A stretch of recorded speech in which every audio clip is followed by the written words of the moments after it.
হালিমা বলেন, মাঝে মধ্যে আমি তো আমার এই মুহাম্মাদের গায়ের উপরে পাতলা একটা কাপড় দিয়ে সব সময় ঢেকে রাখতাম, মাঝে মধ্যে তার হাত পা নাড়াচাড়ার কারণে অনেক সময় কাপড়টা হাঁটুর উপরে উঠে যেত। আমি প্রায় দেখেছি যখনই তার হাত পা নাড়াচাড়ার কারণে ওই কাপড়টা যখন হাঁটুর উপরে উঠে যেত, অদৃশ্য থেকে একটা হাত এসে টেনে ওই কাপড়টা আবার লম্বা করে দিত। মুহতারাম হাজরিন, ৩ নম্বর ঘটনা বুখারী শরীফ সহ অসংখ্য হাদিসের কিতাবে আছে।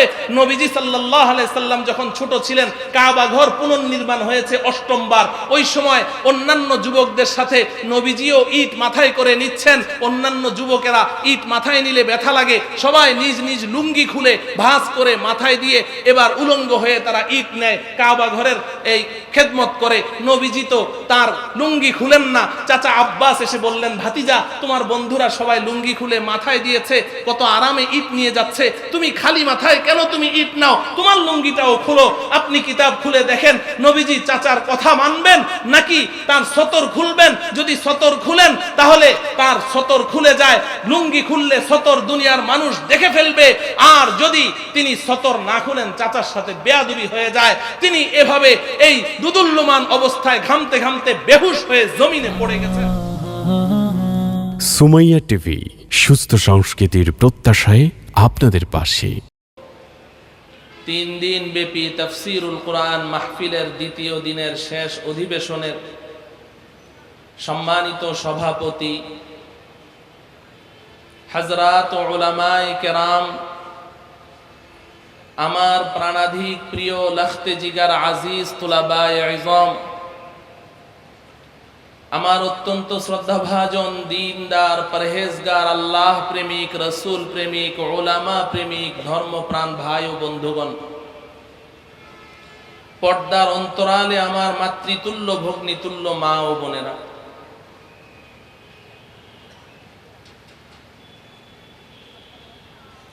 আমি আপনাদের সম্মুখে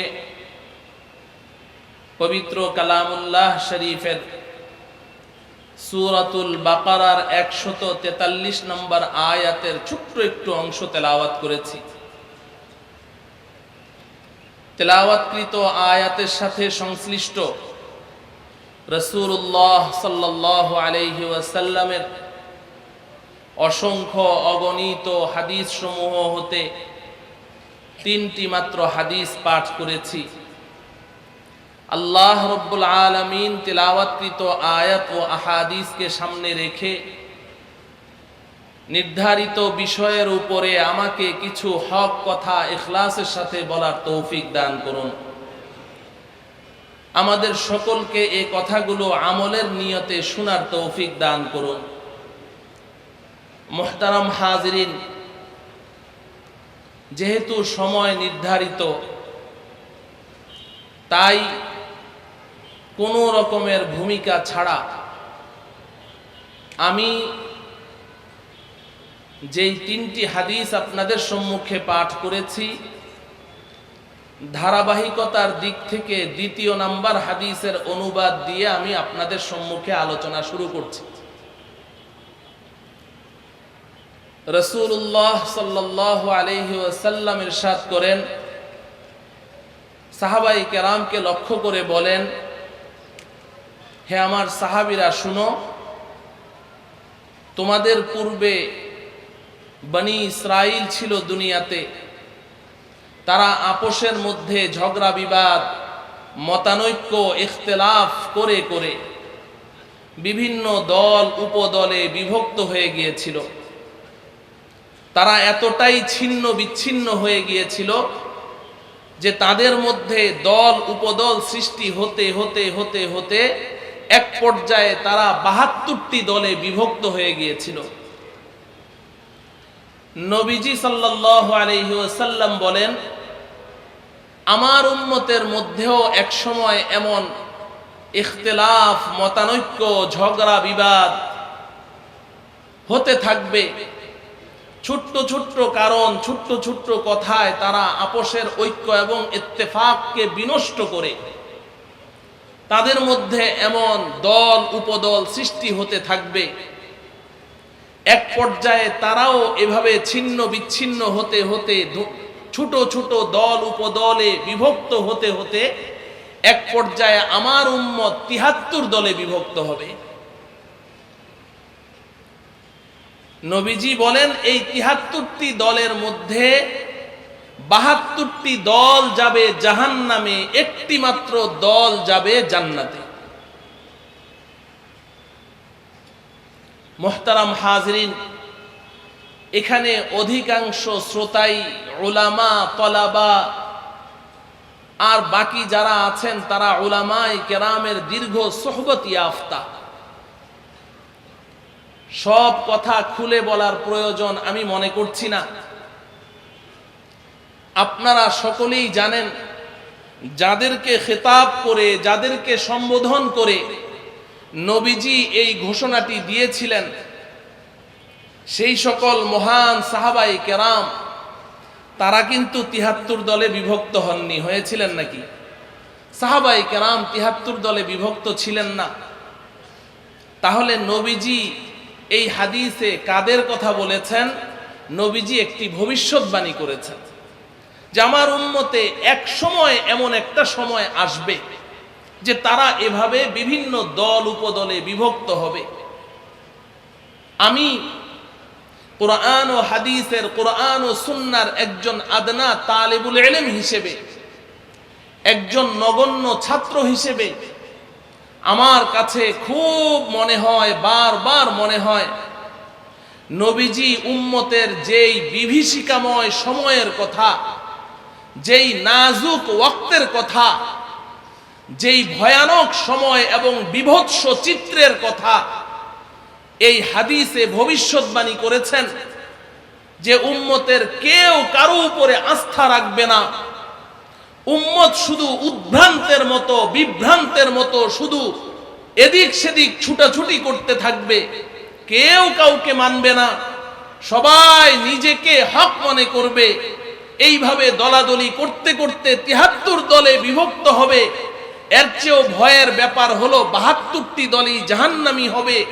এই যে একটি বিভৎস চিত্র নবীজি এই হাদিসে অঙ্কন করেছেন, এই যে একটি ভবিষ্যৎ চিত্রের কথা নবীজি সাহাবায়ে কেরামের সামনে ঘোষণা করেছেন, আমার মনে হয় আমি আপনি বর্তমান সময় নবীজির ওই ভবিষ্যৎবাণীর ওই সময়টি পার করছি।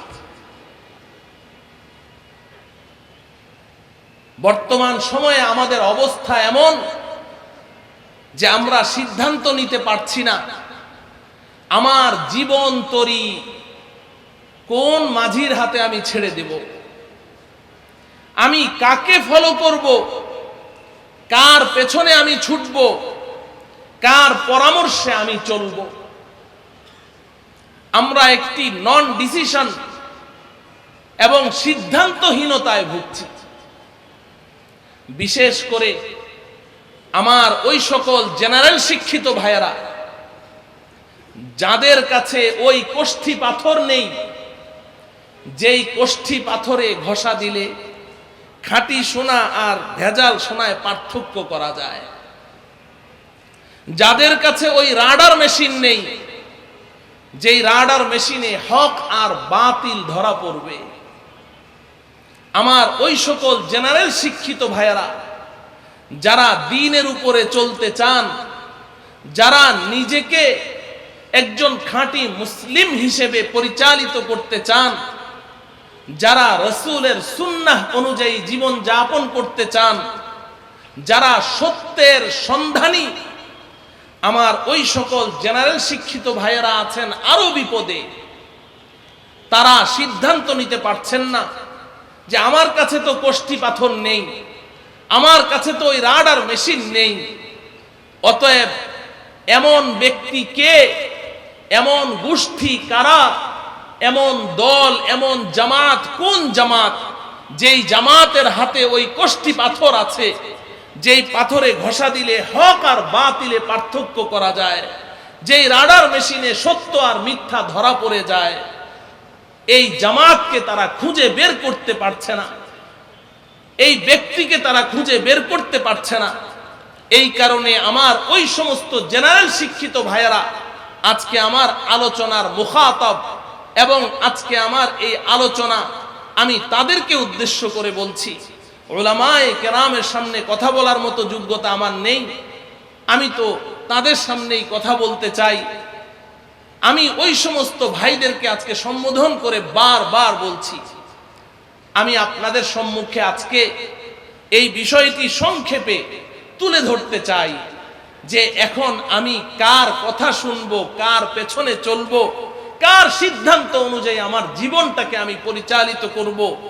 এক কথায় নবীজি এই হাদিসে যেই ৭৩টি দলের কথা বলেছেন তার মধ্যে ৭২টি তো গোমরাহ পথভ্রষ্ট, একটি মাত্র দল সত্যের পথের পথিক, একটি মাত্র দল সিরাতে মুস্তাকিমের উপরে পরিচালিত, একটি মাত্র দল জান্নাতি নাজাত প্রাপ্ত মুক্তি প্রাপ্ত। এবং অপর হাদিসে যেই হাদিসটি আমি শুরুতে তেলাওয়াত করেছি, পাঠ করেছি, নবীজি বলেন লা তাজালু তাইফাতুম মিন উম্মতি মানসুরিনা আলাল হক লা ইয়াদুররুহুম মান খাযালাহুম হাত্তা তাকুমাস সাআহ। নবীজি বলেন আমার উম্মতের একটি জামাত সর্বদা সর্বযুগে এই পৃথিবীতে থাকবে, ভূপৃষ্ঠে থাকবে, বিদ্যমান থাকবে, কোনো সময় এরা একেবারেই নিশ্চিহ্ন হয়ে যাবে না। আমার পর থেকে ধারাবাহিকভাবে এই জামাতটি থাকবে, এই জামাতটি হবে সত্যের পথের পথিক এবং এই জামাতটি আল্লাহর পক্ষ থেকে সাহায্য প্রাপ্ত হবে। কোনো নিন্দুকের নিন্দা, কোনো ভীতি প্রদর্শকের ভয় এবং কোনো লাঞ্ছনাকারীর লাঞ্ছনা এদেরকে হক থেকে সরাতে পারবে না। এই জামাত চলতেই থাকবে, চলতেই থাকবে, বংশ পরম্পরায়, জেনারেশন পরম্পরায়, একের পরে এক, এভাবে প্রত্যেক যুগে এই জামাত সত্যের পথে অটল অনড় অবিচল থাকবে। এইভাবে চলতে চলতে এক সময় কিয়ামত সংগঠিত হয়ে যাবে। মুহতারাম হাজিরিন, ওই জামাত কোনটি? কোন জামাতের কথা নবীজি বলেছে? আমি আজকে কোন দলের দালালি না করে এবং কোন রকমের প্রান্তিকতার শিকার না হয়ে আমি আল্লাহকে হাজির নাজির জেনে যতটুকু আল্লাহ রব্বুল আলামিন আমাকে বুঝার তৌফিক দিয়েছেন, আমি ওই সত্যের সন্ধানী, সত্যের পথের পথিক, ওই ৭৩ দলের একমাত্র হক জামাত, ওই জামাতের পরিচয় আপনাদের সম্মুখে তুলে ধরতে চাই। আল্লাহ রব্বুল আলামিন আমাকে হক কথাগুলো খুলে খুলে বলার তৌফিক দান করুন। মুহতারাম হাজিরিন, যেই হাদিসে নবীজি ৭৩ দলের কথা বলেছেন, ওই হাদিসের শেষাংশে সাহাবায়ে কেরাম এই কথা শুনে ভয় পেয়ে গেলেন, প্রশ্ন করলেন মান হিয়া ইয়া রাসূলুল্লাহ, ওহে আল্লাহর রাসূল, আপনি যে ৭৩ দলের কথা বলেছেন তার মধ্যে ৭২টি দল জাহান্নামী, আমরা ওই ৭২ দলের পরিচয় জানতে চাই না, কারণ আমরা কেউ ওই ৭২ দলের অন্তর্ভুক্ত হতে চাই না। আপনি শুধু আমাদেরকে ওই একটি দলের কথা বলে দিন, যেই দলটিকে আপনি নাজাত প্রাপ্ত মুক্তি প্রাপ্ত বলেছেন, যেই দলটিকে আপনি জান্নাতের পথের পথিক বলেছেন।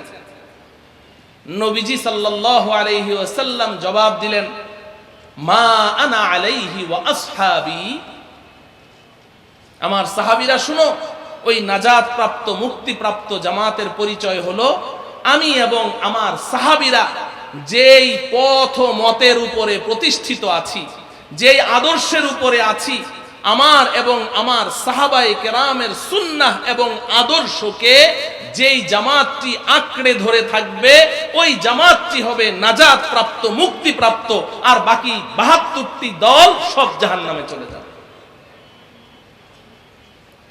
মুহতারাম হাজিরিন, ঠিক অনুরূপ আরেকটি কথা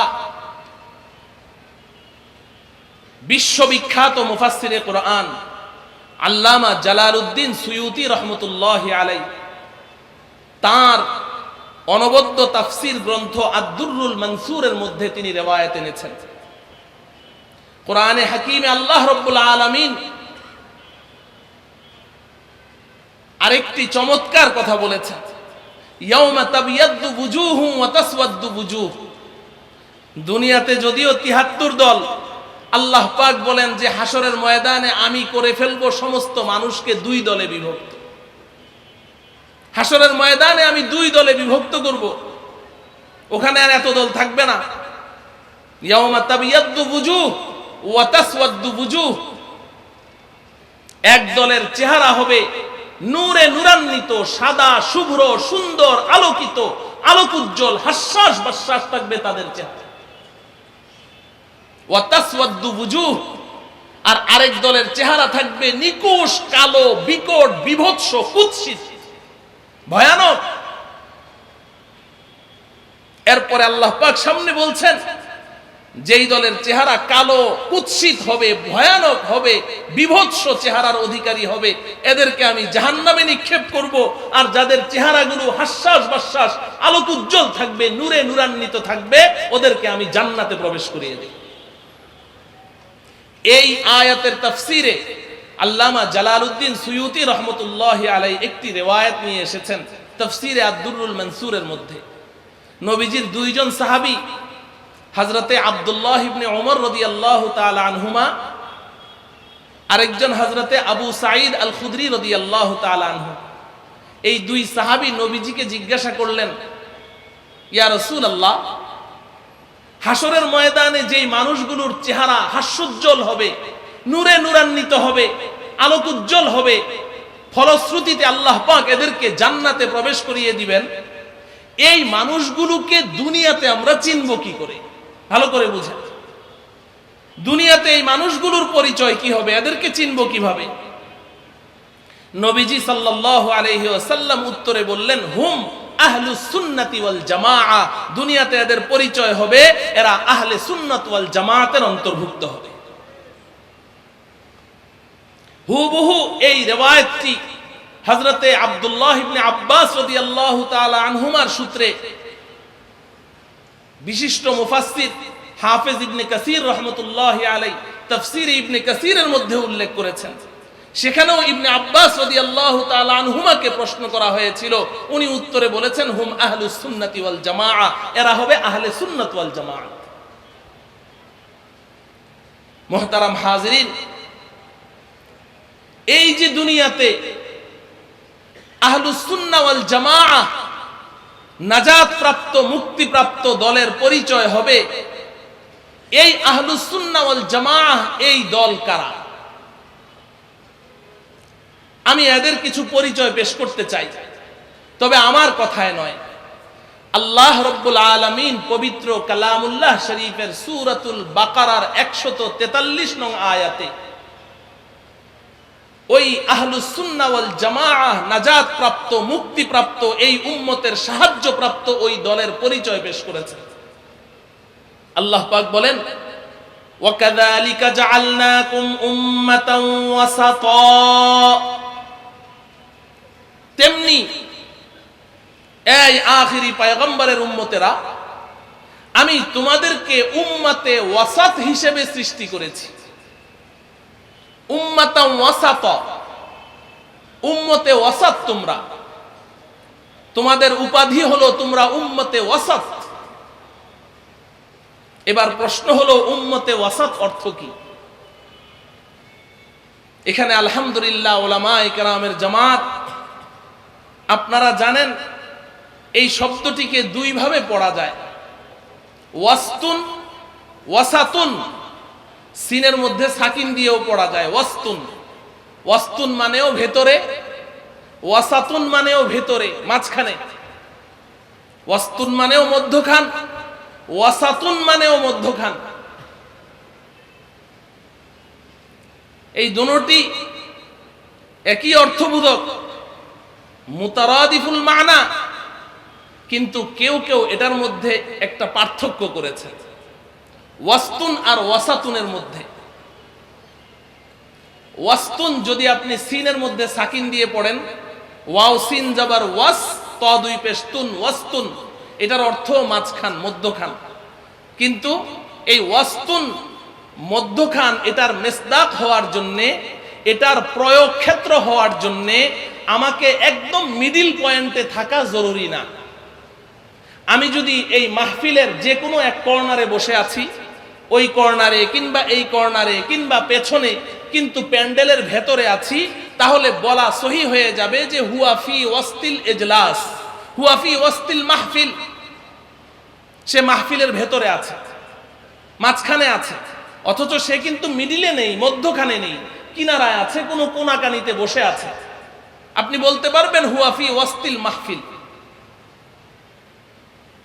কিন্তু ওয়াসাতুন শব্দটির প্রয়োগ ক্ষেত্র যদি আপনি হতে চান, ওয়াসাতুন শব্দের মেসদাক যদি আপনি হতে চান সিনের মধ্যে জবর দিয়ে, তখন আপনাকে ঠিক মাহফিলের মিডিল পয়েন্টে বসে থাকতে হবে। দুই দিকে ট্যাপ ফিতা ধরে মেপে, চারদিকে মেপে মাহফিলের যে মধ্যখান আছে ওখানে যদি আপনি বসে থাকেন, তাহলে বলা যাবে আনতা ফি ওয়াসাতিল ইজলাস ওয়াসাতিল মাহফিল, আপনি মাহফিলের ওয়াসাতের মধ্যে আছেন। আল্লাহ রাব্বুল আলামিন এই আয়াতে ওয়াস্তুন শব্দ না বলে ওয়াসাতুন বলেছেন।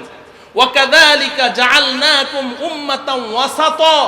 আমার প্রিয় বন্ধুগণ, ভালো করে বুঝেন, আমাদের প্রশংসা করতে গিয়ে আমাদেরকে আল্লাহ পাক একটা উপাধি দিতে গিয়ে বললেন তোমরা উম্মতে ওয়াসাত, তোমরা ভারসাম্যপূর্ণ মধ্যম পন্থা অবলম্বনকারী উম্মত। অর্থাৎ তোমরা ডানেও নয় বাঁয়েও নয়, তোমাদের মধ্যে কোনো ইফরাতও নেই, তাফরিতও নেই, তোমাদের মধ্যে কোনো বাড়াবাড়িও নেই, ছাড়াছাড়িও নেই, তোমরা একদম ভারসাম্যপূর্ণ মধ্যম পন্থা অবলম্বনকারী উম্মত। আমি তোমাদেরকে উম্মতে ওয়াসাত হিসেবে ঘোষণা দিলাম। বলেন সুবহানাল্লাহ। আমার প্রিয় ভাই ও বন্ধুগণ, ওয়াসাতুন শব্দের অর্থ যখন মাঝখান বুঝলাম, তো মধ্যখান হওয়ার জন্য শর্ত হলো দুই দিকে কিছু থাকতে হবে, না হলে কি মাঝখান হওয়া যাবে? যদি আঙ্গুল একটি থাকে, আমি বলি বলুন তো দেখি এখানে মাঝখানে কোন আঙ্গুলটি? বলবেন যে আঙ্গুল তো একটা, এখানে মাঝখান হলো কি করে? যদি দেখাই দুইটি আঙ্গুল, বলুন তো এখানে মাঝখানে কোন আঙ্গুলটি? বলবেন যে না, এখানে একটাও মাঝে নেই, দুইটা দুই দিকে আছে। এবার যদি বলি বলুন তো মাঝখানে কোন আঙ্গুলটি, তাহলে বলবেন যে এটা মাঝখানে, ঠিক কিনা? তাহলে মাঝখানে হওয়ার জন্য দুই ধারে দুইটা থাকতে হবে কি হবে না? আমার কথা বুঝে আসে? তাহলে আল্লাহ রাব্বুল আলামিন আমাদেরকে তো মাঝখানের উম্মত বললেন, আল্লাহ পাক তো আমাদেরকে মধ্যম পন্থা অবলম্বনকারী উম্মত বললেন।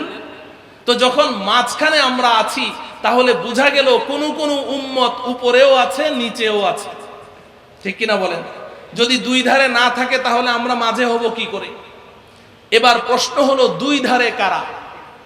যদি এই দুই ধারের উম্মতকে আমরা চিনতে পারি, তাহলে মাঝখানে উম্মতে ওয়াসাত, এই উম্মতে ওয়াসাতই হচ্ছে নাজাত প্রাপ্ত মুক্তিপ্রাপ্ত জামাত, এই উম্মতে ওয়াসাতই হচ্ছে সাহায্যপ্রাপ্ত দল, এই উম্মতে ওয়াসাতই হচ্ছে সিরাতে মুস্তাকিমের পথের পথিক এবং সত্যের পতাকাবাহী জামাত।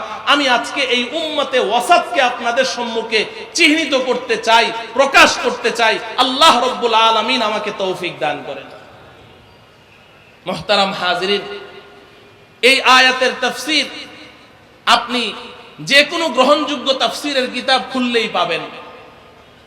আমাদের হাতের কাছে তাফসীরে মাআরিফুল কোরআন আছে, সেটা খুলেন, কিংবা অন্য যে কোনো তাফসীরের কিতাব খুলেন, আপনি পাবেন যে আল্লাহ রাব্বুল আলামিন আমাদের প্রশংসা করতে গিয়ে উম্মতে ওয়াসাত কেন বলেছেন। কারণ হলো আমাদের পূর্ববর্তী উম্মত যারা ছিল তাদের মধ্যে দুই রকমের ভ্রান্তি ছিল, দুই রকমের ভ্রান্তি, গুমরাহি, পথভ্রষ্টতা। এক রকমের ভ্রান্তি ছিল পূর্বের উম্মতের এক দল, তারা ইফরাতের শিকার ছিল, বাড়াবাড়ির শিকার ছিল, বাড়াবাড়ি করত। আরেক দলের আরেক প্রকারের ভ্রান্তি ছিল, এক প্রকারের উম্মত ছিল তারা শুধু ছাড়াছাড়ি করত, শিথিলতা করত, চরম শিথিলতা, ছাড় দিত, তাফরিতের শিকার ছিল। আমি ছোট্ট ছোট্ট উদাহরণ দিয়ে বুঝাই। তুরাফুল আশিয়াউ বিআজদাদিহা, আপনি উম্মতে ওয়াসাত বুঝতে হলে দুই ধারের উম্মতকে চিনলেই উম্মতে ওয়াসাত চিনে যাবেন, নাজাত প্রাপ্ত উম্মত চিনে যাবেন। আপনার মুক্তাদা এবং কাদের পেছনে চলবেন তাদেরকে চিনে যাবেন। এক প্রকারের উম্মত ছিল বাড়াবাড়ির শিকার, ইফরাতের শিকার, বাড়াবাড়ি করত। বনি ইসরাইলের মধ্যে কিছু লোক ছিল, তারা আল্লাহ পাকের পয়গম্বরকে সীমাতিরিক্ত সম্মান প্রদর্শন করতে করতে, আল্লাহর পয়গম্বরকে সম্মান প্রদর্শন করতে করতে এতটাই সীমা লঙ্ঘন করে ফেললো যে এক পর্যায়ে তারা ঘোষণা দিল আমাদের এই পয়গম্বর আল্লাহর পুত্র। নাউজুবিল্লাহ বলেন। وقالت اليهود عزير ابن الله وقالت النصارى المسيح ابن الله। আল্লাহ পাক বলেন ইহুদিদের একদল তারা আমার প্রেরিত পয়গম্বর উজাইরকে তারা ঘোষণা দিল এই উজাইর আল্লাহর পুত্র। খ্রিস্টানরা এক পর্যায়ে হযরতে ঈসা আলাইহিস সালামকে সম্মান করতে করতে এতটাই সীমা লঙ্ঘন করলো, এতটাই ইফরাতের শিকার হয়ে গেল যে এক পর্যায়ে তারা ঘোষণা দিল ঈসা আল্লাহর পুত্র। নাউজুবিল্লাহ বলেন। আপনারা বলেন এটা কি বাড়াবাড়ি নয়? নবী কি আল্লাহর পুত্র হতে পারে? আল্লাহর কোনো সন্তান আছে? লাম ইয়ালিদ ওয়া লাম ইউলাদ। আল্লাহ কাউ দেয়নি, আল্লাহর কোনো সন্তান নেই। আল্লাহর সন্তান নির্ধারণ করার অর্থ হলো পিতা আর পুত্র হামজিন্স হয়, একই জাতের হয়। মানুষের ঘরে মানুষ জন্ম নেয়, পশুর ঘরে পশু জন্ম নেয়, গরুর ঘরে গরু হয়, ছাগলের পেটে ছাগল হয়। যেই জাত পিতা পুত্র সেই জাতের হয়। তাহলে পয়গম্বরকে যদি আল্লাহর পুত্র বলা হয় এর অর্থ কি? ওই পয়গম্বরকেও তারা খোদা নির্ধারণ করেছে। বাড়াবাড়ি সম্মান প্রদর্শন করতে করতে নবীকে আল্লাহর পুত্র ঘোষণা দিয়ে দিল। আর আরেক দল ছিল ছাড়াছাড়ির শিকার। এই বনি ইসরাইল যারা বাড়াবাড়ির চরম সীমানায় পৌঁছে গেছে, এই বনি ইসরাইলরাই আবার কোন কোন ক্ষেত্রে এতটাই ছাড়াছাড়ির শিকার, এতটাই তাফরীতের শিকার হয়েছে, যেখানে পয়গম্বরকে আল্লাহর পুত্র ঘোষণা করছে, সেখানে আবার পয়গম্বর যখন তাদেরকে জিহাদের জন্য আহ্বান করে তখন তারা বলে ইযহাব আনতা ওয়া রাব্বুকা ফাকাতিলা ইন্না হাহুনা কাঈদুন। এই পয়গম্বরে খোদা যান, আপনি আপনার খোদাকে নিয়ে জিহাদ করেন, আমরা যাব না, আমরা এখানে বসে আছি। বলেন এটা তাফরীত এবং ছাড়াছাড়ি কিংবা শিথিলতা কিনা বলেন? শুধু তাই নয়, যারা বাড়াবাড়ির চরম সীমানায় পৌঁছে গিয়েছে, পয়গম্বরকে আল্লাহর পুত্র নির্ধারণ করেছে, সেই মানুষগুলোর হাতে আপনি তারিখ পড়েন, তাফসীরের কিতাব পড়েন, তারাই নিজ হাতে আল্লাহর পয়গম্বর, অসংখ্য পয়গম্বরকে অসম্মান করতে করতে, লাঞ্ছিত করতে করতে এক পর্যায়ে তারা নিজ হাতে অসংখ্য নবী রাসূলকে হত্যা পর্যন্ত করে দিয়েছে। তাহলে পূর্বের উম্মত ভুল ভ্রান্তির দিক থেকে তারা কেউ ছিল বাড়াবাড়ির শিকার আর কেউ ছিল ছাড়াছাড়ির শিকার। এবার আল্লাহ রাব্বুল আলামিন এই উম্মতের প্রশংসা করতে গিয়ে বলছেন ওয়াকাযালিকা জাআলনাকুম উম্মাতান ওয়াসাতা। এই উম্মতে মুহাম্মাদি, আমি তোমাদেরকে, আমি আল্লাহ নিজে এই উপাধি দিলাম। পূর্বের যে সমস্ত উম্মতরা বাড়াবাড়ি করেছিল, যারা ছাড়াছাড়ি করেছিল, ইফরাত ও তাফরীতের শিকার ছিল, তোমরা ওই উম্মত, তোমরা কিন্তু বাড়াবাড়িরও শিকার হবে না, তোমরা কিন্তু ইফরাত করবে না, সীমা লঙ্ঘন করবে না, এরকম পয়গম্বরকে মর্যাদা দিতে দিতে আল্লাহর আসনে বসাবে না, এবং পয়গম্বরকে অসম্মানও করবে না, ছাড়াছাড়িও করবে না। তোমরা হবে ভারসাম্যপূর্ণ মধ্যম পন্থা অবলম্বনকারী উম্মত। মুহতারাম হাজিরিন, এতটুকু কথা যদি বুঝে আসে তাহলে আমি আপনাদের কাছে জানতে চাই, বেয়াদবি মনে না করলে একটু বলেন, আল্লাহ পাক তো আমাদেরকে বলেছেন আমাদের মধ্যে কোনো বাড়াবাড়ি থাকবে না, কোনো ছাড়াছাড়ি থাকবে না, কিন্তু আমরা এই কোরআন নাজিলের 1450 বছর পরে এসে এখন কি দেখছি? আমাদের মধ্যে বাড়াবাড়ি আছে না নাই? ছাড়াছাড়ি আছে না নাই? আমি বর্তমান সময়ে আমার জেনারেল শিক্ষিত দিনদার সাথীদেরকে বলছি, আপনারা তো সিদ্ধান্ত নিতে পারছেন না। আমি তো এখন এই ৭৩ দলকে ৩ দলে নিয়ে এসেছি। এবার এই ৩ দলের মধ্যে যারা বাড়াবাড়ির শিকার তারাও জাহান্নামী, যারা ছাড়াছাড়ির শিকার তাদের সম্পর্কেও বলা হয়েছে তারা গুমরা এবং পথভ্রষ্ট। মধ্যম পন্থা অবলম্বনকারী ভারসাম্যপূর্ণ উম্মত যারা, তারাই হবে মানসুরিনা আলাল হক, তারাই হবে হক ও হাক্কানিয়াতের পতাকাবাহী।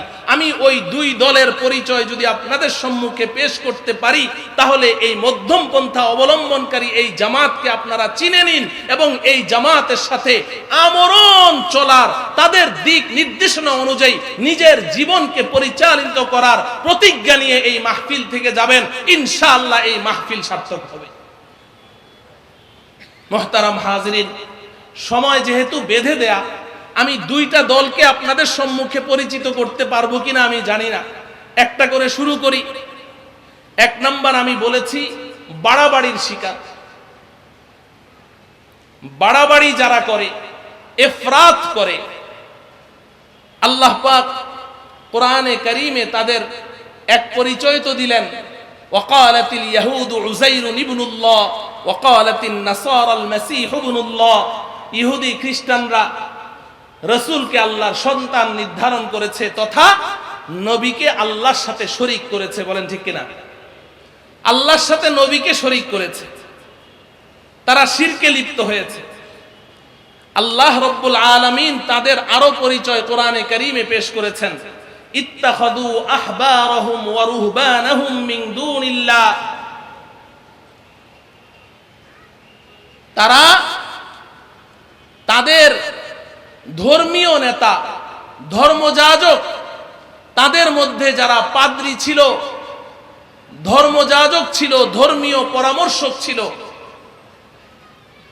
তারা ওই সমস্ত ধর্ম বিষয়ক পরামর্শক যারা ছিল, ধর্মগুরু ছিল, আল্লাহকে বাদ দিয়ে তারা এই সমস্ত ধর্মীয় নেতাদেরকে তাদের বিধানদাতা মনে করত। ধর্মীয় নেতাদেরকেই তারা মনে করত যে এরাই হচ্ছে আমাদের নাজাত এবং মুক্তির সনদ এবং এদেরকেই ফলো করতে হবে। আল্লাহকে বাদ দিয়ে তারা তাদের পেছনে ছুটেছে এবং এদের মর্যাদা বাড়াতে বাড়াতে এরাও এক পর্যায়ে শিরকের মধ্যে লিপ্ত হয়ে গেছে। এখন আসেন, বর্তমান সময়ে যদি আমি হক জামাতকে খুঁজে বের করতে চাই, তাহলে এই ইফরাত আর তাফরিদ, বাড়াবাড়ি আর ছাড়াছাড়ির শিকার এই 2 দলের মাঝখান থেকে ওই দলকে বের করতে হবে। আমি শুরুতে সুস্পষ্টভাবে কথা বলতে চাই, আমি কোনো ব্যক্তি বা কোনো গোষ্ঠীকে কটাক্ষ করার জন্যে, ছোট করার জন্যে আমি কোনো কথা বলবো না। শুধু আমাদের ঈমানের হেফাজতের জন্যে এবং আমরা হক জামাতকে অনুসন্ধান করার জন্যে, যেহেতু বাতিল এবং গুমরাহকে পরিচিত করতে হয়, এই কারণে আমি বলছি, কাউকে ছোট করার জন্য নয়। আমাদের দেশে এই জাতীয় কিছু মানুষ যারা বাড়াবাড়ির শিকার, এই মানুষগুলোকে বিভ্রান্ত করছে, পথভ্রষ্ট করছে আমাদের দেশের কিছু ভণ্ড পীর। আমি আপনাদের এলাকার খবর বিশেষ জানি না, আপনারা তো শুনেছেন আমি ঢাকা থেকে এসেছি। আমি আজকে থেকে আরো বেশ কয়েক বছর আগের কথা বলছি। আপনারা আমাদের দেশের একজন প্রখ্যাত মুফতি, একজন প্রখ্যাত আলেম, মুফতি দিলাওয়ার হুসাইন দামাত বারাকাতুহুমের নাম জানেন। তারও তো এই মাহফিলে আসার কথা ছিল, অসুস্থতার কারণে আসতে পারেননি। মুফতি দিলাওয়ার সাহেবের বাসার সামনে একটা মাঠ আছে। এই মাঠটার নাম এতদিন ছিল চিলড্রেন পার্ক মাঠ। এখন এই মাঠের নাম হলো শেখ রাসেল খেলার মাঠ। এই মাঠে একজন বক্তা বয়ান করছেন। পরবর্তীতে ওই বক্তা, যার বক্তৃতার কথা এখন আপনাদেরকে শোনাবো, তিনি আমাদের দেশের জাতীয় মসজিদের খতিব হয়েছিলেন, এখন নেই। তিনি তার বয়ানের মধ্যে বলছেন যে আমার পীর ও মুর্শিদ যখন মারা গেলেন, ওনার পীর ও মুর্শিদ হচ্ছেন আটরশির মরহুম পীর। যিনি বর্তমান আছেন তার কথা বলছি না, আটরশির মরহুম পীর হাসমতুল্লাহ, নাম কি? হাসমতুল্লাহ, তার কথা বলছেন যে আমার পীর ও মুর্শিদ যখন মারা গেলেন, মারা যাওয়ার 3 ঘন্টা পরে আমার মোবাইল বেজে উঠল। মোবাইল রিসিভ করে কানে লাগানোর সাথে সাথে অপর প্রান্ত থেকে আমার মুর্শিদ নিজে আমার সাথে কথা বলছেন। নাউজুবিল্লাহ বলেন। আমার কথা বুঝে আসলো? মুর্শিদ মারা যাওয়ার 3 ঘন্টা পরে আমার মোবাইল বেজে উঠল, অপর প্রান্ত থেকে মুর্শিদ আমার সাথে কথা বলছেন। ফোনে বলছেন, সালাউদ্দিন, আমি তো দুনিয়া থেকে চলে আসলাম, আমার রেখে যাওয়া বাকি কাজগুলো তোমার দায়িত্বে রেখে গেলাম, বাকি কাজগুলো তুমি সম্পন্ন করো। আমি নিজ কানে শুনেছি, অতএব আমার বলতে কোনো ভয় নেই, আমার বাসার পাশেই।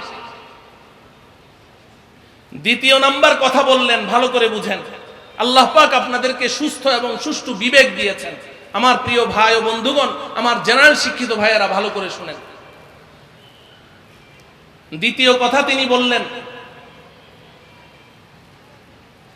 আমার পীর ও মুর্শিদ মারা যাওয়ার পরে তার লাশ কে ধোয়াবে, তাকে গোসল দিবে কে, এটা নিয়ে তার খলিফাদের মধ্যে মতানৈক্য সৃষ্টি হলো। সবাই গোসল দিতে চায়, পরামর্শ বৈঠক বসলো। এতটুকু বলে তারপরে তিনি একটা ঘটনা বললেন, সম্পূর্ণ মিথ্যা, জাল, অলীক একটা কথা বললেন। তিনি বললেন যে নবীজি সাল্লাল্লাহু আলাইহি ওয়াসাল্লাম ইন্তেকাল করার পরে সাহাবায়ে কেরামের পরামর্শ বৈঠক বসলো, নবীজির লাশ কে ধোয়াবে। পরামর্শে সিদ্ধান্ত হলো যে আলী নবীজির লাশ ধোয়াবে। হযরতে আলী রাদিয়াল্লাহু তাআলা আনহু পরামর্শ মতে, সিদ্ধান্ত অনুযায়ী নবীজিকে গোসল দেওয়ার জন্য গেলেন। চারদিকে পর্দা, ভেতরে হযরতে আলী। এখন হযরতে আলী সিদ্ধান্তহীনতায় ভুগছেন যে নবীজির লাশ যে আমি ধোয়াবো, গোসল দিব, নবীজির শরীরে যে পোশাক আছে, নবীজির এই লেবাস মুবারক সহই তাকে গোসল দিব, নাকি লেবাস খুলে খালি শরীরে তাকে গোসল দিব। হযরতে আলী কোনো সিদ্ধান্ত নিতে পারছেন না। আপনারা মুবতাদা খবর ঠিক রাখবেন, ওই লোকের কথা শোনাচ্ছি আমি কোনো হাদিস শোনাচ্ছি না, ঠিক আছে তো? তো সে বলছে যে হযরতে আলী দাঁড়িয়ে খুব বিব্রত বোধ করছেন যে এখন আমি কি করব, নবীজিকে কিভাবে গোসল দিব।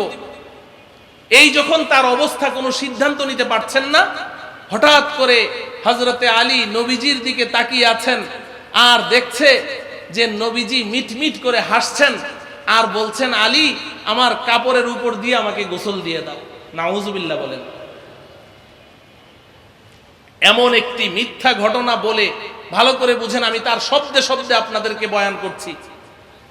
এই ঘটনাটি বলে এবার বলছে ঠিক তদ্রুপ, এই ঘটনা বলে এরপরে বলছেন ঠিক তদ্রুপ আমার পীর ও মুর্শিদ যখন মারা গেল, মারা যাওয়ার সাথে সাথে খলিফারা বসে সিদ্ধান্ত নিল যে আমাদের মুর্শিদের প্রধান খলিফা সালাউদ্দিন সাহেব তাকে গোসল দিবে।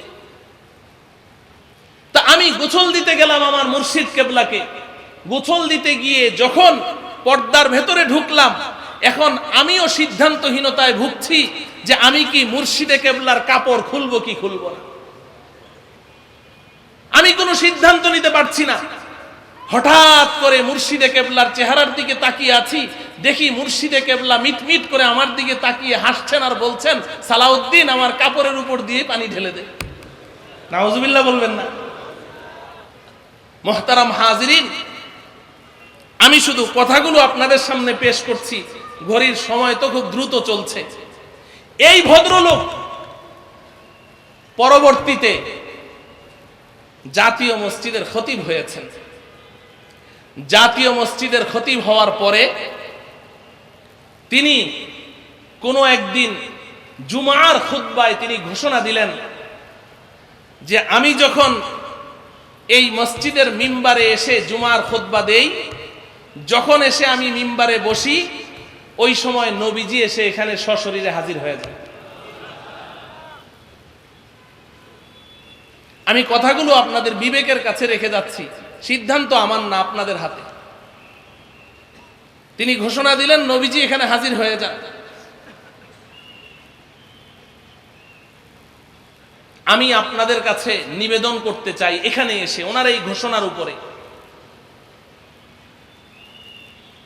বুখারী শরীফের একটি রওয়ায়াত এসেছে, একদিন রাসূলুল্লাহ সাল্লাল্লাহু আলাইহি ওয়াসাল্লাম কোন এক কবিলায়, কোন একটি বস্তিতে বিচার করতে গিয়েছেন, দরবার করতে গিয়েছেন। তো ওখানে যাওয়ার পরে ওই বিচার কার্য শেষ হতে হতে এদিকে নামাজের ওয়াক্ত হয়ে গেছে। বুখারী শরীফে এসেছে কিতাবুস সালার মধ্যে, নামাজের ওয়াক্ত হয়ে গেছে। হযরতে বেলাল রাদিয়াল্লাহু তাআলা আনহু, সিদ্দিকে আকবর হযরতে আবু বকর সিদ্দিক রাদিয়াল্লাহু তাআলা আনহুকে গিয়ে বললেন, আবু বকর, নবীজি তো আসছেন না, আপনি কি আমাদের নামাজটা পড়াবেন? হযরতে আবু বকর জবাবে বললেন, যদি তোমরা বলো আমি পড়াতে পারি। তো অন্যান্য সাহাবারা বললেন যে হ্যাঁ হ্যাঁ আবু বকর আপনি পড়ান, আপনি পড়ান।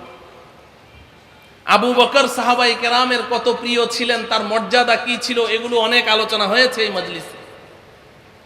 হযরতে আবু বকর সিদ্দিক রাদিয়াল্লাহু তাআলা আনহু ইমামতের জায়নামাজে দাঁড়িয়ে নামাজ শুরু করে দিলেন। সাহাবায়ে কেরাম পেছনে ইক্তেদা করলেন, নামাজ শুরু হয়ে গেছে। যখন আবু বকর নামাজ শুরু করলেন, এর মধ্যে নবীজি সাল্লাল্লাহু আলাইহি ওয়াসাল্লাম এসে মসজিদে নববীতে ঢুকলেন। সাহাবায়ে কেরাম যখন টের পেলেন যে নবীজি এসেছেন, এবার সাহাবায়ে কেরাম প্রত্যেকেই নামাজের মধ্যে নিয়ত বাঁধা অবস্থায় নিজ নিজ ডান হাতে রানের উপরে এভাবে থাপড়াতে শুরু করলেন নামাজের মধ্যে। উদ্দেশ্য আবু বকরকে সতর্ক করা যে নবীজি কিন্তু এসে গেছে। এখানে আপনারা প্রশ্ন করতে পারেন, প্রথম প্রশ্ন হলো, আবু বকর নামাজ পড়াচ্ছেন, সাহাবায়ে কেরাম নামাজ পড়ছেন, নবীজি ঢুকলেন, ওনারা দেখলেন কি করে? ওনাদের নামাজের মনে হয় খুশুখুশু ছিল না, এমন প্রশ্ন মনে জাগতে পারে। আচ্ছা, নবীজি ঢুকলেন ভালো কথা, ওনারা সবাই এভাবে রানের মধ্যে থাপড়ানো শুরু করলেন, এটা আবার কোন কাজ?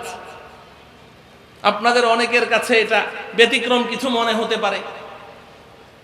এর চেয়েও আরো অনেক কিছুই নামাজে ইবতিদায়ে ইসলামে জায়েজ ছিল। এগুলো বলতে গেলে অনেক লম্বা কথা। ইবতিদায়ে ইসলামে, ইসলামের শুরুর যুগে সাহাবায়ে কেরাম নামাজের মধ্যে কথাও বলতেন, সালাম কালাম চলতো, হাঁচির জবাব চলতো, কথাবার্তা চলতো। এগুলো ধীরে ধীরে ধীরে ধীরে যখন আল্লাহ রাব্বুল আলামিন এই আয়াত নাযিল করলেন, ওয়াকুমু লিল্লাহি কানিতিন আই সাকিনিন সাকিতিন, তখন এগুলো বন্ধ হয়ে গেছে। আগে এগুলো সব জায়েজ ছিল। সাহাবায়ে কেরাম এভাবে যখন সতর্ক করলেন, আবু বকর বুঝে গেলেন যে নবীজি এসেছেন।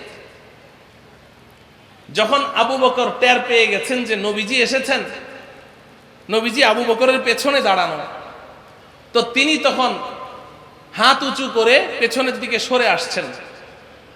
নবীজি পেছন থেকে বললেন, আবু বকর তুমি যেখানে আছো সেখানেই থাকো, তুমি নামাজ পড়াও, আমি তোমার পেছনে আছি, পেছনে আসার দরকার নেই, ভালো করে বুঝেন।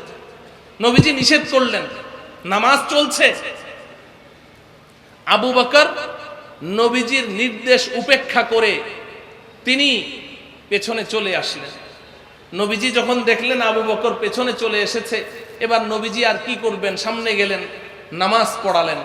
নামাজের পরে আবু বকরকে ডেকে বললেন, আবু বকর ব্যাপার কি? আমি তোমাকে নিষেধ করলাম পেছনে আসার জন্যে, তুমি আমার কথা না শুনে পেছনে কেন এসেছো? নামাজ পড়াওনি কেন? হযরতে আবু বকরের জবাবটা শুনেন। হযরতে আবু বকর সিদ্দিক রাদিয়াল্লাহু তাআলা আনহু উত্তর দিলেন, মালি ইবনি আবি কুহাফাতা আইয়া উম্মা রাসূলুল্লাহ সাল্লাল্লাহু আলাইহি ওয়াসাল্লাম। ওহে আল্লাহর রাসূল, আপনি যতই আমাকে নামাজ পড়াতে বলেন, কিন্তু আবু কুহাফার পুত্র আবু বকরের এত বড় স্পর্ধা হয়নি যে রসুলের সামনে ইমামতি করবে, রসুলকে পেছনে রেখে আবু বকর নামাজ পড়াবে, এত বড় সাহস আবু বকরের এখনো হয়নি। মুহতারাম হাজরিন, এই ঘটনাটুকু আপনাদের সম্মুখে নিবেদন করে এবার আমি ওই খতিব সাহেবের কাছে জানতে চাই, আপনি সত্য বলেছেন না মিথ্যা বলেছেন আপনি ভালো জানেন। আপনার বর্ণনা মতে আপনি যখন মসজিদের মিম্বারে বসেন, নবীজি যদি সশরীরে এখানে উপস্থিত হয়ে যায়, কিছুক্ষণ পরেই তো জুমার নামাজ, নবীজি যেখানে উপস্থিত সেখানে আবু বকর ইমামতি করাকে বেয়াদবি মনে করেন, তাহলে জাতীয় মসজিদে আপনি যখন উপস্থিত তখন যদি নবীজি সশরীরে উপস্থিত থাকে, আপনি কত বড় বেয়াদব! নবীজিকে ইমামতি করতে না দিয়ে আপনি কেন ইমামতি করলেন? কি জবাব? কেন আপনি ইমামতি করলেন? কোনদিন কি পত্র পত্রিকায় আপনারা দেখেছেন যে আজকে বাংলাদেশের জাতীয় মসজিদে জুমার নামাজের ইমামতি নবীজি করেছেন? এরকম দেখেছেন নাকি? আমি তো দেখিনি। আমি আপনাদের বিবেকের কাছে কথাগুলো রাখছি।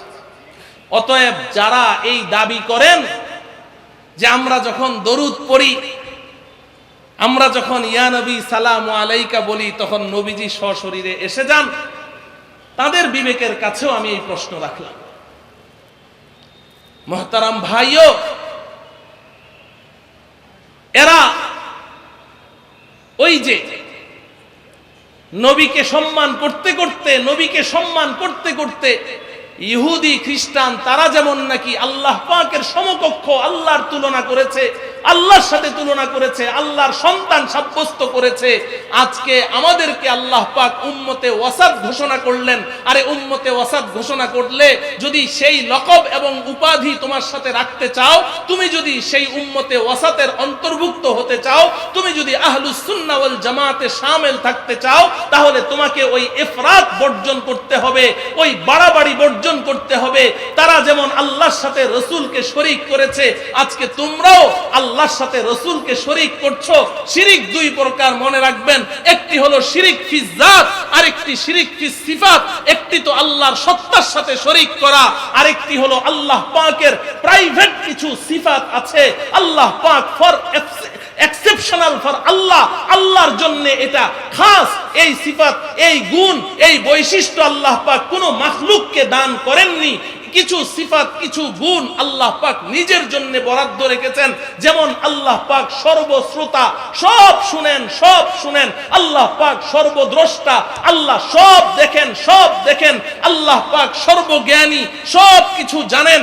তেমনি আল্লাহ পাকের একটি বিশেষ গুণ হলো আল্লাহ পাক সর্বত্র বিরাজমান, সব জায়গায় আল্লাহ হাজির ও নাজির, সব জায়গায় উপস্থিত। এটা আল্লাহ পাকের শুধুমাত্র আল্লাহর বৈশিষ্ট্য। কোনো মাখলুকের মধ্যে আল্লাহ পাক এই সিফাত সৃষ্টি করেননি।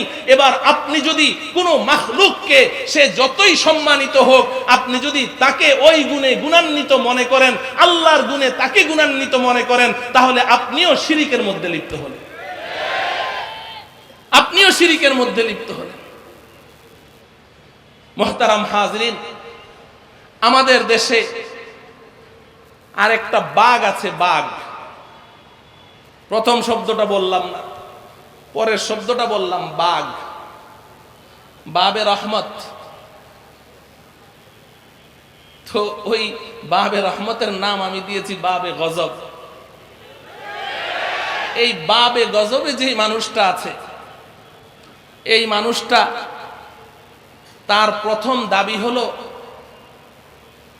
সে আল্লাহকে সরাসরি দেখে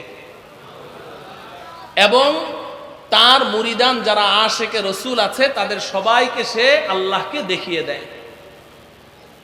অথচ কোরআনে হাকিমে আল্লাহ পাক কি বলছেন? এই দুনিয়ার চর্মচক্ষু দ্বারা কেউ আল্লাহকে দেখতে লা তুদরিকুহুল আবসার ওয়া হুয়া ইউদরিকুল আবসার ওয়া হুয়াল লাতীফুল খবীর। নবীদের মধ্যে একজন নবী আল্লাহকে দেখার জন্য আবদার করেছিলেন। সেই নবীর নাম কি? হযরতে মূসা আলাইহিস সালাম। কিন্তু আল্লাহ পাক কি দেখা দিয়েছেন? আল্লাহ পাক পরিষ্কার বলছেন, ফালাম্মা জাআ মূসা লিমিকাতিনা ওয়া কাল্লামাহু রাব্বুহু ক্বালা রাব্বি আরিনি আনজুর ইলাইক ক্বালা লান তারানি ওয়ালাকিন ইনজুর ইলাল জাবালি ফাইন ইসতাকাররা মাকানাহু ফাসাউফা তারানি ফালাম্মা তাজাল্লা রাব্বুহু লিল জাবাল জাআলাহু দাক্কান ওয়া খাররা মূসা সাইকা ফালাম্মা আফাকা ক্বালা সুবহানাকা তুবতু ইলাইকা ওয়া আনা আউয়ালুল মুমিনিন। মূসা আলাইহিস সালাম বললেন, কথা বলতে বলতে এক পর্যায়ে তার ভালোবাসার দরিয়ায় এমন ঢেউ খেললো, রব্বি আরিনি আনজুর ইলাইক, ও আল্লাহ একটু দেখা দাও। আল্লাহ পাক বললেন, লান তারানি, এ মূসা কোশ্চিন কালেও নয়, কোশ্চিন কালেও নয়, কোয়াইট ইম্পসিবল, একেবারেই অসম্ভব, আমাকে দেখা সম্ভব নয়। কিন্তু মূসা তো মূসা, আল্লাহ একটু আল্লাহ একটু দেখা দাও, এক নজর। তো আল্লাহ পাক হযরতে মূসাকে নিভৃত করার জন্যে, তাকে নিভৃত করার জন্য বললেন, ঠিক আছে একটা ইন্টারভিউ হোক, ওয়ালাকিন ইনজুর ইলাল জাবাল, ওই পাহাড়টার দিকে তাকিয়ে থাকো, ফাইন ইসতাকাররা মাকানাহু ফাসাউফা তারানি, যদি ওই পাহাড়টা আপন অবস্থায় অপরিবর্তিত থাকে, ওই পাহাড়ের মধ্যে কোনো রদবদল পরিবর্তন না হয়, তাহলে তুমি আমাকে দেখতে পাবে। মূসা বললেন, ঠিক আছে। ইন্টারভিউ দেওয়ার জন্য প্রস্তুত, তিনি ওই পাহাড়ের দিকে তাকিয়ে আছেন। তখন তো মূসা ইশকের দরিয়ায় ভাসছেন, তিনি তো মোহাব্বতের সাগরে হাবুডুবু খাচ্ছেন। না হলে মূসা তো মূসা, তিনি তো ছেড়ে কথা বলার লোক না, তিনি তো বলতে পারতেন যে আল্লাহ আপনি কি আমার ইন্টারভিউ নিচ্ছেন না পাহাড়ের ইন্টারভিউ নিচ্ছেন? আপনি বলছেন পাহাড় যদি অপরিবর্তিত হয় তাহলে দেখা দিবেন না, আমার কি দোষ, পাহাড় পরিবর্তন হইল কি হইল না, এই কথাটাও তার বলার খেয়াল নেই। তিনি তাকিয়ে আছেন, কারণ তখন তো তার ইশক এবং মুহাব্বতের দরিয়ায় তিনি হাবুডুবু খাচ্ছেন। তিনি পাহাড়ের দিকে তাকিয়ে আছেন। ফালাম্মা তাজাল্লা রাব্বুহু লিল জাবাল জাআলাহু দাক্কা ওয়া খাররা মূসা সাইকা, আল্লাহ রাব্বুল আলামিন তার নূরের তাজাল্লির একটা ফোঁটা ওই পাহাড়ের উপরে ছেড়ে দিলেন। তাফসীরে মাজহারি আপনি খুলে দেখবেন, আল্লামা সানাউল্লাহ পানিপতি রাহমাতুল্লাহি আলাইহি লিখেছেন, একটা শুয়ের পাছার মধ্যে যেই ছিদ্রি, ওই ছিদ্রি দিয়ে যতটুকু রহমত আসা সম্ভব, এর ৭০,০০০ ভাগের ১ ভাগ রহমত আল্লাহ পাক ওই দিন ওই পাহাড়ের উপরে ছেড়েছিলেন। জাআলাহু দাক্কা ওয়া খাররা মূসা সাইকা, পাহাড়টা একেবারে জমিনের সাথে মিশে গেল, মূসা বেহুশ হয়ে পড়ে গেলেন। যখন হুশ ফিরে আসলো, এবার বলছেন, ইন্নী তুবতু ইলাইকা ওয়া আনা আউয়ালুল মুমিনিন, আল্লাহ তওবা তওবা তওবা, আমি আর আপনাকে দেখতে চাই না, আমি এই দুনিয়াতে দেখার দাবি করব না, এটা অন্যায় দাবি, আমি ঈমান আনছি আপনি আছেন। হযরতে মূসার দরখাস্ত আল্লাহ পাক কবুল করলেন না, দেখা দিলেন না, কিন্তু এই ভণ্ড বেঈমান বলে সে আল্লাহকে দেখে, তার মুরিদানদেরকেও দেখায়। মুহতারাম হাজরিন, সর্বশেষ আরেকটা কথা বলে আমি, হয়তো 2 মিনিট সময় বেশি হয়ে যাবে, আরেকটা বলছি। তিনি তার আরেকটা বইয়ের মধ্যে লিখেছেন, বইটার নাম হলো রসুল কি সত্যি গরিব ছিলেন। বইয়ের নাম একটা প্রশ্নবোধক চিহ্ন, রসুল কি সত্যি গরিব ছিলেন। এই বইয়ের মধ্যে সে লিখছে, আমি একদিন স্বপ্নে দেখি আমি ফরিদপুর যাই। কোথায় যায়? কিরে ভাই, আশেকে রসুল যে যার প্রেমিক, সে স্বপ্নে তো তার কাছে যাবে। তুমি যদি মদিনার রসুলের প্রেমিক হও, তুমি মদিনায় না গিয়ে ফরিদপুর কেন যাও? বুঝা গেল দাল মে কুছ কালা হ্যায়। ফরিদপুর কেন যায় জানেন? বলবো, ফরিদপুর ওনার শ্বশুর বাড়ি। ফরিদপুর কি শ্বশুর বাড়ি? আপনারা অনেকেই জানেন না। ফরিদপুর ওই যে চন্দ্রপাড়া, নাম শুনেছেন? এই চন্দ্রপাড়ার মরহুম পীর আবুল ফজল, এই আবুল ফজলের মেয়ের জামাই উনি একজন, মাশাআল্লাহ ওনার সাথে পুরোপুরি ভাবে মিল আছে। আমাদের ফার্ম গেটে আরেকজন আছেন, সাহিবুল বাতান ওয়াল বাদান, এই কুতুববাগ, এই দুজন কিন্তু আপন ভাইরা। দুজন কি আপন ভাইরা? ঠিক আছে, শ্বশুর বাড়িতে যাইতেই পারে স্বপ্নে। এখন সে লিখছে, পথিমধ্যে দেখি আমি একটা সুন্দর বাগান, বাগানটা দেখে আমি এতটাই মুগ্ধ হলাম, বাগানে ঢুকতে বাধ্য হলাম। ঘুরে ঘুরে দেখছি বাগানটা অনেক সুন্দর, কিন্তু ঘুরতে ঘুরতে এক কর্নারে দেখি একটা মাছবালা, একটা ডাস্টবিন, ময়লার স্তূপ। দেখে আমার মনটা খারাপ হয়ে গেল, এত সুন্দর বাগানের কর্নারে এরকম ময়লার স্তূপ। আমি এগিয়ে গেলাম, ময়লার স্তূপের উপরে গিয়ে দেখি, নাউযুবিল্লাহি মিন যালিক, আমার বলতেও এখন শরীর কাঁপছে। ওই ময়লার স্তূপের উপরে গিয়ে দেখি আমাদের নবীজির মৃতদেহ বিবস্ত্র অবস্থায় পড়ে আছে। একটি পা এরকম সোজা, আরেকটি পা এরকম হাঁটু ভাঙা অবস্থায় শুয়ে আছে। আমি গিয়ে আমার ডান হাত ওই বাঁকা হাঁটুটার উপরে রাখলাম। আমার হাত রাখা মাত্রই নবীজির দেহে প্রাণ ফিরে এলো। নাউজুবিল্লাহ বলবেন না? নবীজি এবার আমার দিকে তাকিয়ে বলছে, হে মুহাম্মদী ইসলামের ধারক বাহক, তুমি আমার রেখে যাওয়া ইসলামকে পুনর্জীবন দান করেছো। মোহতারাম হাজরিন, এখানে এসে আমি দুটো কথা বলেই শেষ করছি। প্রথম কথা হলো, তারিখে মুহাম্মদ ইবনে ইসহাক একটি কিতাবের নাম, প্রাচীনতম একটি তারিখের কিতাব। তারিখে মুহাম্মদ ইবনে ইসহাক, ইমাম মুহাম্মদ ইবনে ইসহাক থেকে ইমামে বুখারীও রিওয়ায়াত গ্রহণ করেছেন। মুহাম্মদ ইবনে ইসহাক রাহমাতুল্লাহি আলাইহি তার তারিখের কিতাবের মধ্যে লিখেছেন, আমাদের সন্তানরা যেভাবে মাতৃগর্ভ থেকে দুনিয়াতে আসে, এরা কি পায়জামা পাঞ্জাবি টুপি পাগড়ি মাথায় দিয়ে আসে না ল্যাংটা হয়ে আসে? হ্যাঁ, ওই কিতাবের মধ্যে আছে আল্লাহ রাব্বুল আলামিন আমাদের নবীজিকে মা আমেনার গর্ভ থেকে যখন দুনিয়াতে পাঠিয়েছেন, তখন আল্লাহ পাক কুদরতি ভাবে নবীজির সতর ঢাকা অবস্থায়, পোশাক পরিহিত অবস্থায় দুনিয়াতে পাঠিয়েছেন। এবং ওই কিতাবের মধ্যে আছে নবীজির দুধমা হযরতে হালিমা রাদিয়াল্লাহু তাআলা আনহা, তিনি বলেন যে আমার তরি করছে, লাফালাফি করছে, এক জায়গায় স্থির নাই। আমি ভয়ে দৌড়ে ঘরে গেলাম। ঘরে গিয়ে দেখি আমার সেই মোহাম্মদ কলিজার ধন দুগ্ধপুষ্য শিশু শুয়ে হাত পা এভাবে নাড়াচাড়া করছে। জানালা দিয়ে চাঁদের আলো ভিতরে ঢুকেছে, ওই আলোর মধ্যে সে শুয়ে আছে। আমি খেয়াল করে দেখলাম মোহাম্মদের হাত যেদিকে যায় চাঁদটা লাফ দিয়ে ওদিকে চলে যায়।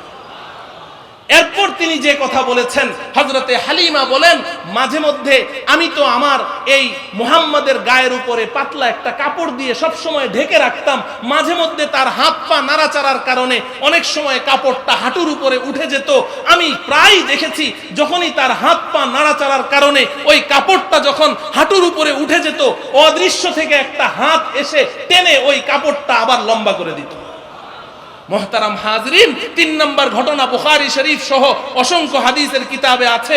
নবীজি সাল্লাল্লাহু আলাইহি সাল্লাম যখন ছোট ছিলেন, কাবা ঘর পুনর্নির্মাণ হয়েছে ৮ম বার। ওই সময় অন্যান্য যুবকদের সাথে নবীজিও ইট মাথায় করে নিচ্ছেন। অন্যান্য যুবকেরা ইট মাথায় নিলে ব্যথা লাগে, সবাই নিজ নিজ লুঙ্গি খুলে ভাঁজ করে মাথায় দিয়ে এবার উলঙ্গ হয়ে তারা ইট নেয়, কাবা ঘরের এই খেদমত করে। নবীজি তো তার লুঙ্গি খুলেন না। চাচা আব্বাস এসে বললেন, ভাতিজা, তোমার বন্ধুরা সবাই লুঙ্গি খুলে মাথায় দিয়েছে, কত আরামে ইট নিয়ে যাচ্ছে, তুমি খালি মাথায় কেন তুমি ইট নাও? তোমার লুঙ্গিটাও খুলো।